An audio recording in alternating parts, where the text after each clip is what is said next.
Hello, I'm Brad Russell. I'm from Detroit, Michigan. I'd like to give a shout out to Dave Fowler at Bass Frontiers Magazine. Rock on! Okay, I'll get right into it. I'm from a very musical family. My dad played bass and drums. My mom should have been a musician. She's a great lover of music, especially jazz. I think she saw Charlie Parker when she was a teenager in Detroit. My two older brothers were seasoned pros by their teenage years. So by the time I came around, they had a ton of gigs under their belt. I started working with my brothers at age 7. I sang with them. And then at age 12, I discovered the bass. I actually wanted to play drums, but my dad played drums, and my older brother Brian was a very good drummer, and my mom said, no more drums. So I played the upright bass. I really loved it. I played all throughout high school, middle school, and high school. I studied with Max Janowski, who was in the Detroit Symphony Orchestra. I was real serious about it. I did a bunch of competitions. I played in symphony orchestras. I went to the Interlochen Music Academy 2 summers in a row. And then I was going to go to the University of Michigan for classical bass, but I switched over and did more jazz and fusion type thing. I started listening to Stanley Clarke and Jocko, and then I heard Billy Sheehan and Eddie Van Halen, and I was like, oh. I went to the University of Miami, the Studio Music Jazz program. That was great. I started gigging around Miami. I did a bunch of gigs, playing in cover bands. Then I moved out to California, San Francisco area. My brother Kevin is a really great guitar player, and we started a blues rock trio. We did a ton of gigs. We opened up for Huey Lewis, Greg Allman, Rick Derringer, Pat Travers. We even opened up for Ace Frehley once.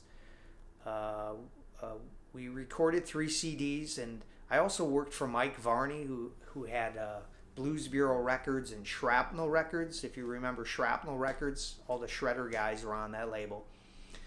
I recorded with Jeff Watson from Night Ranger. I did an instructional video with Dean Castronova, the drummer. I also played and toured with Clarence Clemens, the sax player with Bruce Springsteen. And after that, I decided to go back to music school. So I went back to Miami, and I played mostly upright bass. I worked with Dr. Lonnie Smith, who is kind of a legend. He's a B3 jazz organ player. And then I got hooked up with playing some Broadway shows. I found that very challenging, and it was good, steady work. And that led me to move to New York City.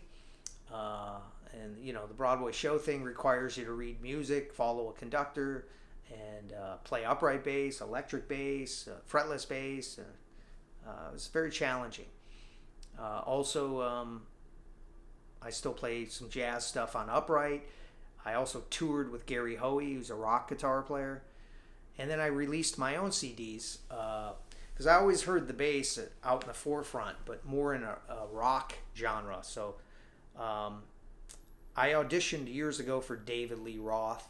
I didn't get the gig, but I had very cool hair.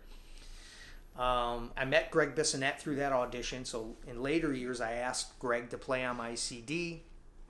I also was honored to have Joe Satriani play a guest solo on one of my tracks. So the CD is called Let's Hear It. It's on iTunes under Brad Russell. I have another CD called The Daily Shred, and that also features Greg Bissonette on drums, and my buddy from the University of Miami, Jason Furman, is playing drums. And as far as what I use, I'm playing an Aria bass, 4-string. 4-string is my thing. If you can see here, see if you can see the Kahler tremolo, and that allows me to get like the expressiveness of Jeff Beck and Steve Vai. And I use 2 distortion pedals, a radial Hot British distortion and a EBS Billy Sheehan signature overdrive. I also use a Dunlap Bass Crybaby wah pedal. And that's pretty much it for effects. I love GHS boomers, and I'm using EMG pickups on this bass. Yeah, so that's basically it. I would say to aspiring bass players, as far as advice, just treat music like a job. I don't mean that in a negative way. Just be diligent and dedicated and organize your practice time and do your research. With the internet today, you can look at all kinds of different bands and music and check stuff out. I think it's beneficial to get formal training, to learn to read music, and to study with a private instructor. And music school is a great thing also. So, basically, focus on all that. And yeah, good luck out there. And thanks once again to Dave Fowler at Bass Frontiers. And I hope to see you. And look me up on iTunes, Brad Russell. And the CDs are called Let's Hear It and The Daily Shred. All right, peace. Rock on.